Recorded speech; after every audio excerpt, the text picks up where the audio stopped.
గరుడ పురాణం ప్రకారం కర్మలను బట్టే శిక్షలు. ఏ తప్పుకు ఎటువంటి శిక్ష విధిస్తారో ఇప్పుడు మనం తెలుసుకుందాం.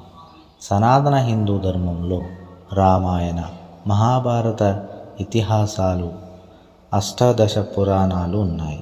ఈ అష్టాదశ పురాణాల్లో గరుడ పురాణం ఒకటి. ఈ గరుడ పురాణానికి చాలా ప్రాశస్త్యం ఉంది.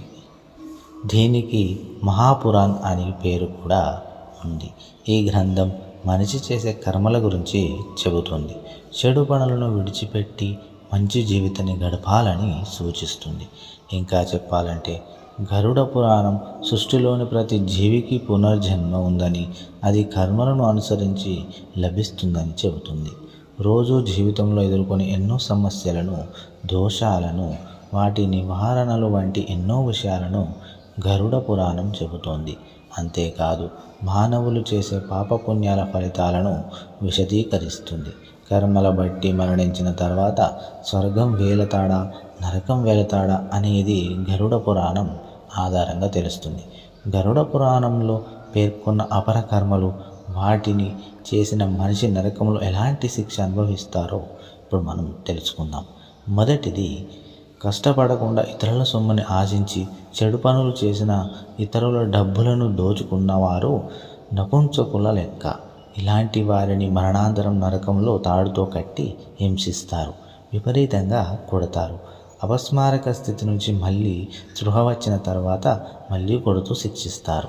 రెండవది, ఇంటిలో పెద్దలను లేదా తమ కంటే పెద్దవారిని అవమానించే వారికి, ఇంటి నుంచి వెళ్ళగొట్టే వారికి కూడా గరుడ పురాణంలో శిక్ష పేర్కొంది. ఇలాంటి పాపులను నరకంలో అగ్నిలో ముంచుతారు.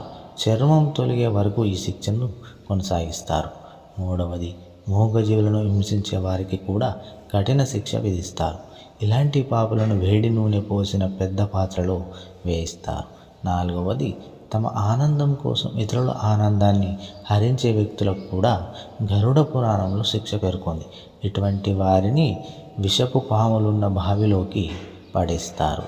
ఐదవది, భర్త లేదా భార్య వివాహిత సంబంధం పెట్టుకున్నా, అంటే ఇతరులతో శారీరక సంబంధాలు పెట్టుకుంటే వీరి అవయవాల్లో ఇనుమును కాల్చిపోసి శిక్షిస్తారు. 6, జంతువులను బలి ఇచ్చి వాటి మాంసాన్ని తిన్నవారికి కూడా నరకంలో శిక్ష ఉంది. వీరిని నరకంలో జంతువుల మధ్య వదిలేస్తారు. 7వది, స్త్రీలను నమ్మించి మోసం చేసిన, అత్యాచారం చేసిన పురుషులకు కూడా శిక్షలు ఉన్నాయి. ఇలాంటి పురుషులు నరకంలో జంతువులుగా మారుతారు. మలమూత్రంతో నిండిన బావిలో వీరిని ఉంచి శిక్షిస్తారు. 8వది, అమాయకులను హింసించి ఆనందపడే వ్యక్తులకు కూడా శిక్ష ఉంది. వీరు వైతరిని నది దగ్గర శిక్ష అనుభవించాలి. మానవ శరీరాలు, గొర్రెలు, అస్థిపంజరాలు, రక్తం, చీముతో నిండి ఉన్న చోట జీవించాల్సి ఉంటుంది.